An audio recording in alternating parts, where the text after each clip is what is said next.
નમસ્કાર દર્શક મિત્રો, એસડી ન્યૂઝ ગુજરાતી ચેનલ પર આપનું સ્વાગત છે અને હું આપની સાથે વૈશાલી પોવારુ કરીશું નજર આજના સમાચારો પર।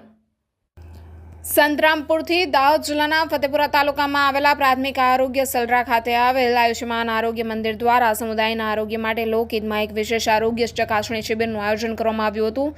કાર્યક્રમનું સફળ નેતૃત્વ CHO community health officer Rekhaben Bhabhor દ્વારા કરવામાં આવ્યું હતું। કાર્યક્રમ દરમિયાન 30થી વધુ ઉંમરના લોકોએ નિયમિત આરોગ્ય તપાસણીઓ જેમ કે બ્લડ પ્રેશર, ડાયાબિટીસ, વજન અને ઊંચાઈનું ચેકઅપ કરાવ્યા બાદ અને જીવનશૈલીમાં જરૂર બદલાવ કરીને રોગોને કંટ્રોલ કેવી રીતે રાખી શકાય તેની માહિતી આપવામાં આવી હતી અને IEC પણ કરી હતી।